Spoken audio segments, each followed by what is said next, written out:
A paz do Senhor Jesus, meus amados irmãos, meus amigos, sejam bem-vindos a mais um vídeo dos Salmos, no Salmo 17, graças a Deus. A série de vídeos que Deus colocou no meu coração para estar estudando aqui com vocês mais um pouco a fundo os Salmos. Então, se você já tem a sua Bíblia aí, já pega para acompanhar comigo no Salmo 17.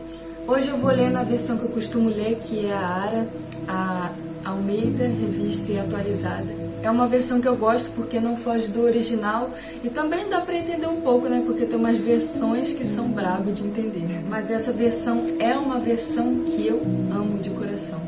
É uma das que eu gosto de ler. Então, se você já tem a sua Bíblia aí com você, eu recomendo você acompanhar com a sua Bíblia, porque às vezes a gente tem que ver para crer. É muito melhor a gente vendo e acompanhando a palavra, porque Deus vai falando ao nosso coração também. E eu acho que com certeza a Bíblia física é muito melhor do que digital. Muito melhor, você consegue sim apalpar, eu nem sei, gente, nem sei explicar, mas parece que é um negócio mais pessoal, mais íntimo de você com Deus ali, do que o aparelho eletrônico. Então vamos lá, Salmo 17. Você já sabe como funciona o vídeo, né? Quem acompanha meu canal sabe que primeiro eu leio o Salmo com vocês, depois eu venho comentando parte por parte. Se você já também tiver um comentário, se você quiser comentar alguma coisa, debater assim, conversar, né, comigo, com a gente, você pode deixar seu comentário para a gente analisar melhor, né, para a gente conversar e para a gente ver, porque a revelação às vezes que Deus me dá não é a que dá para você, então a gente vai se edificando. Então vamos começar, Salmo 17, súplica pela proteção divina, oração de Davi. Ouve, Senhor, a causa justa, atende ao meu clamor, dá ouvidos à minha oração, que procede de lábios não fraudulentos. Baixe de tua presença o julgamento a meu respeito. Os teus olhos veem com equidade. Sondas-me o coração, de noites me visitas. Provas-me no fogo e iniquidade nenhuma encontras em mim. A minha boca não transgride. Quanto às ações dos homens, pela palavra dos teus lábios eu me tenho guardado dos caminhos do violento. Os meus passos se fizeram as tuas veredas, os meus pés não se resvalaram. Eu te invoco, ó Deus, pois tu me respondes. Inclinas-me os ouvidos e acode as minhas palavras. Mostra-me as maravilhas da tua bondade, ó Salvador, do que a tua destra busca refúgio, dos que se levantam contra eles. Guarda-me como a menina dos olhos, esconde-me à sombra das tuas asas, dos perversos que me oprimem, dos inimigos que me assediam de morte. Insensíveis cerram o coração, falam com lábios insolentes, andam agora cercando os nossos passos e fixam em nós os olhos para nos deitar por terra. Parecem-se como leão, ávido por sua presa, ou leãozinho que espreita de emboscada. Levanta-te, Senhor, defronta-os, arrasa-os, livra do ímpio a minha alma, com a tua espada, com a tua mão, Senhor, dos homens mundanos, cujo quinhão é desta vida, cujo ventre tu enches dos teus tesouros, os quais se fartam de filhos, e os que lhes sobra deixam aos seus pequeninos. Eu, porém, na tua justiça contemplarei a tua face. Quando acordar, eu me satisfarei com a sua semelhança. Irmãos, eu já quero comentar com vocês, começar comentando do versículo 1, onde Davi, ele fala para Deus: Senhor, ouve a minha oração, julga a minha causa, atende o meu clamor, porque a minha oração não é feita com lábios fraudulentos. Ou seja, ele não peca e vai falar com Deus, ele não comete fraude com os lábios, ou seja, uma fraude é uma pessoa que devia estar no caminho certo, mas está fazendo uma coisa errada, escondida, enfim, fraudando algo, né? Fraudando algo que devia ser certo. Como ele é um rei, ele não fraudava as coisas que eram retas, certas, né? ele buscava seguir a justiça e os caminhos do Senhor. Diferente de muitas pessoas hoje em dia que chegam para Deus pedindo coisas e pedindo favores, bênçãos e pedindo para Deus julgar a causa dele, né? Contra pessoas, contra situações. Pessoas que chegam em oração para Deus com fraude diante de Deus, porque Deus vê todas as coisas e Deus sabe o que sai do lábio da pessoa para ela vir falar com Deus que é santo, com lábios corrompidos. Então Davi aqui está dizendo: Senhor, eu busco verdadeiramente ter lábios não fraudulentos e chego à tua presença com lábios puros. Atende a minha oração. Assim Deus se agrada e atende a oração de Davi. É assim que devemos proceder se quisermos ter a bênção do Senhor, porque a bênção do Senhor não é obtida de qualquer forma. Eu não posso xingar e fazer piadas sujas e andar em caminhos que não agradam aos olhos do Senhor, pecando, mentindo, enfim. E esperar receber a bênção e o agir de Deus na minha vida. Porque não é assim que funciona. Deus consegue muito bem discernir pessoas que tentam buscar a santidade e seguem o caminho reto, do que as pessoas que nem tentam e nem buscam melhorar por Ele. Que esforço Deus teria que fazer por uma pessoa que não se esforça por Ele? A santidade e a obediência a Deus é o mínimo.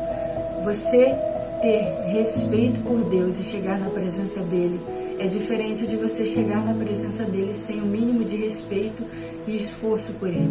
Tanto que está escrito na Bíblia que as bênçãos são decorrentes da obediência.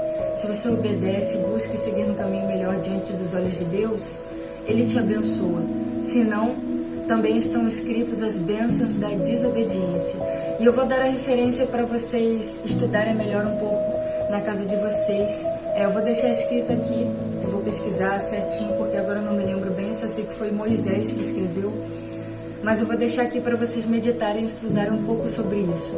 Sobre a ordem no mundo espiritual, a ordem do reino de Deus. Não é de qualquer jeito que Deus abençoa. Claro que você pode conseguir um mérito com a força da sua própria mão, com o seu trabalho, com o seu próprio braço, mas ter a bênção e a proteção permanente de Deus é diferente. Versículo 3. Sondas meu coração, de noite me visitas. Provas-me no fogo e iniquidade nenhuma encontras em mim. A minha boca não transgride. Um ponto interessante de observarmos aqui nesse versículo 3 é que Davi chega diante da presença de Deus e diz: Senhor, o Senhor me prova e não encontra iniquidade em mim. Só que lá na primeira epístola de João, 1 João 1:8, vai estar escrito: se dissermos que não temos pecado nenhum, a nós mesmos nos enganamos e a verdade não está em nós. E agora, será que a Bíblia estaria se contradizendo? Davi aqui diz que não tinha iniquidade. E a Bíblia diz que se dissemos que não temos pecado, nós estamos mentindo. Mas o que significaria iniquidade? Iniquidade, meus irmãos, não é simplesmente pecado. A iniquidade é um pecado onde eu tenho prazer em cometer e guardo aquele pecado comigo e não quero me desfazer dele, nem me esforço para me desfazer dele. Iniquidade é um pecado que eu não largo e nem quero largar. Quem peca e não se arrepende, não busca mudar, carrega consigo uma iniquidade. Então Davi aqui realmente não tinha iniquidades. Davi, ele pecava como todos pecam, só que ele se arrependia e buscava melhorar, ele não pecava de propósito. E se continuarmos lendo o livro de 1 João 1:8, nós vemos que isso é verdade. Eu vou ler novamente para os irmãos entenderem a linha de raciocínio. 1 João 1:8. Se dissermos que não temos pecado nenhum, a nós mesmos nos enganamos, e a verdade não está em nós. Versículo 9. Se confessarmos os nossos pecados, Ele é fiel e justo para nos perdoar os pecados e nos purificar de toda injustiça. Versículo 10. Se dissermos que não temos cometido pecados, fazemo-lo mentiroso e a sua palavra não está em nós. Ou seja, a iniquidade é um pecado que eu não quero largar, mas se nós confessarmos os pecados, Ele é fiel e justo para nos perdoar. Então, é isso que aqui Davi estava querendo dizer. Não é que ele não pecava, é que ele se arrependia e não guardava pecado de estimação com ele. Agora eu já quero ir para o versículo 13 com os irmãos. Versículo 13. Levanta-te, Senhor, defronta-os, arrasa-os, livra do ímpio a minha alma com a tua espada. Aqui eu vejo como Davi tem a dependência de Deus até para agir nos mínimos detalhes na vida dele. Como cristãos, não devemos agir com a força do próprio braço. Aqui, Davi ele não vai lá e mata as pessoas que estão contra ele, até porque deveriam ser pessoas do próprio reino se opondo a ele. E Davi ele só ia para a guerra com alguém, tirar a vida das pessoas se Deus mandasse. Então, com muita paciência, muita calma, Davi vai até Deus colocar as afrontas que ele recebe das pessoas diante de Deus. Isso que devemos fazer como cristãos, não devemos brigar com as pessoas ou aumentar o tom de voz. Como cristãos devemos ter uma conduta cristã, frutificar verdadeiramente no Espírito Santo, não ficar respondendo à altura as pessoas que vêm afrontar a gente, ou até mesmo pessoas dentro de casa, porque normalmente o diabo usa quem está próximo da gente, mas sim manter uma conduta reta diante de Deus. Não ficar brigando, respondendo, xingando, mas sim honrar e glorificar a Deus até nas atitudes do nosso dia a dia. É isso que agrada o coração de Deus. Pegar tudo nas mãos dele, como Davi fez, e esperar que o Senhor venha agir em nosso favor. Não que venhamos agir com a força do próprio braço, mas sim esperar Deus agir, esperando a perfeita justiça de Deus. Versículo 14.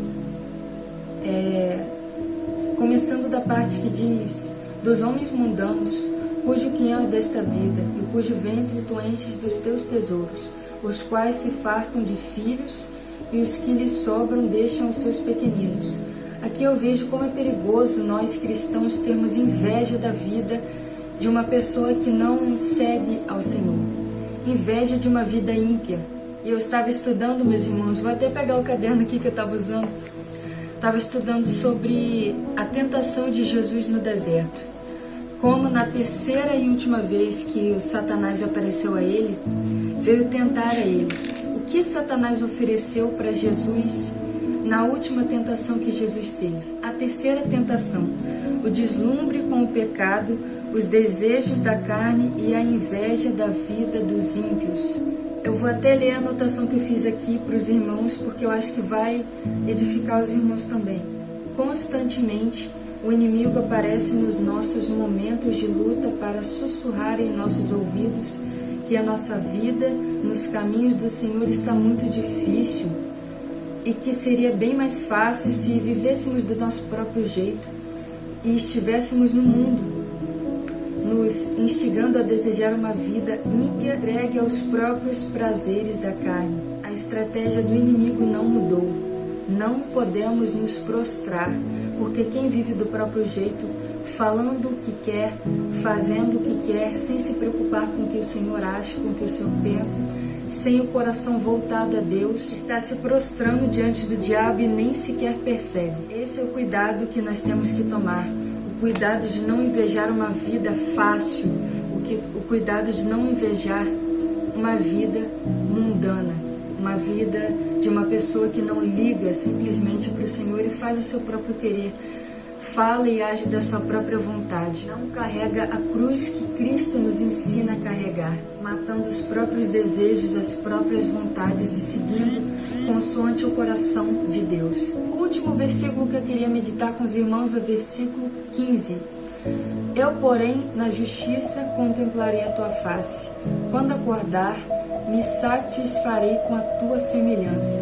O que Davi queria dizer aqui? Toda essa renúncia que o cristão faz vale muito a pena. Davi diz aqui: eu, porém, na justiça contemplarei a tua face. Que justiça é essa? Essa justiça é a justificação pelo sangue de Jesus. Nós, quando estamos em santidade, aceitamos a Jesus, nos batizamos nas águas e estamos reto diante de Deus, nós contemplamos a face do Senhor na justiça que Jesus fez por nós. Esse é o privilégio que ninguém, a não ser o cristão que anda em santidade, usufrui. Esse é o privilégio que só os filhos de Deus podem alcançar. Pessoas que realmente se preocupam com o que o coração de Deus acha. Só essas pessoas conseguem alcançar esse privilégio que é a presença de Deus. Davi está dizendo aqui, quando acordar me satisfarei com a tua semelhança. O que é isso? É a presença de Deus.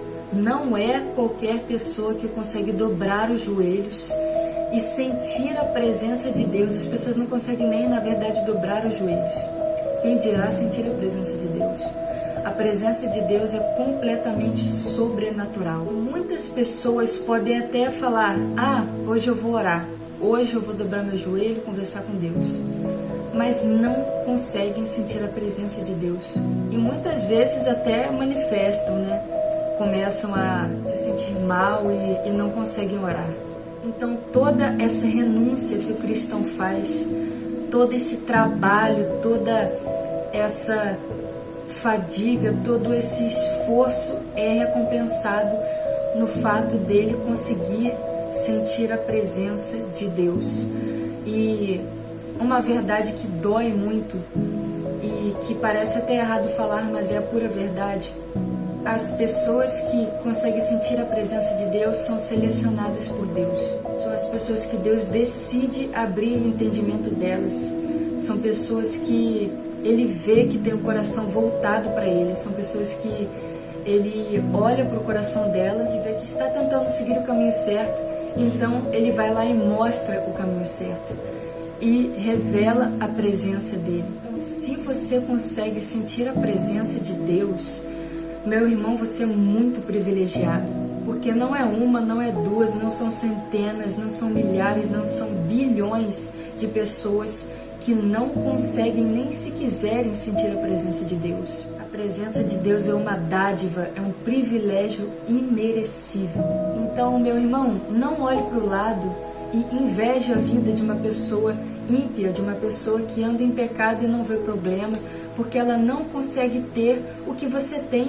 Você tem o privilégio de entrar e sentir a presença de Deus, do Criador dos céus e da terra. Meus irmãos, isso é melhor do que qualquer tesouro dessa terra. Tudo dessa terra vai apodrecer, mas a presença de Deus é incomparável, imerecível. Então nos devemos alegrar não só com isso, mas com o fato de que nós estamos indo para a cidade de Jerusalém, a Nova Jerusalém. O que significa isso? Toda alma que vive nesse planeta Terra vai ter um destino eterno, porque a nossa alma, ela não é mortal. O nosso corpo, a nossa carne é mortal, mas a nossa alma é eterna, e as nossas decisões nesse mundo vão determinar a nossa eternidade. As pessoas que receberam a salvação por Cristo, a paz, o amor e a vida eterna, e as pessoas que tiveram acesso principalmente a essa verdade que é Cristo e decidiram viver do seu próprio jeito para o sofrimento eterno que é o inferno. Então devemos nos alegrar com o fato de que nós decidimos seguir o caminho trabalhoso, mas o caminho certo, o caminho que vai resultar em paz eterna e no fim de toda essa dor, de toda essa angústia que é esse planeta. Tem uma frase muito forte que constantemente ela vem à minha cabeça. E a frase diz assim, o mais próximo do céu que as pessoas que viveram longe de Cristo vão viver é essa terra. E o mais próximo do inferno que as pessoas que decidiram viver para Cristo vão sentir é essa terra. Ou seja, nós vamos viver de uma forma trabalhosa aqui, mas no final vamos ter o alívio eterno. Vamos viver do lado do nosso Pai amado, do nosso Deus. Então tudo isso vai valer a pena e não tem por que nós olharmos para o lado, olharmos para a vida de uma pessoa que vive uma vida de pecado e sentir inveja. Isso não faz o menor sentido. Isso é um ataque do inferno para que nós venhamos a sentir inveja de uma coisa que devíamos, na verdade, sentir pena. Então, meus irmãos, venhamos alegrar o nosso coração em Deus, porque tudo vai ser recompensado. Eu agradeço a você que permaneceu até esse ponto do vídeo comigo. Que Deus abençoe você, que Deus abençoe seu dia e sua semana. Até o próximo vídeo, meus irmãos, e muito obrigado. Deus abençoe. E não esquece de deixar o joinha aí para eu saber que você assistiu até esse ponto do vídeo. Deus abençoe, meus irmãos amados, e a paz do Senhor Jesus.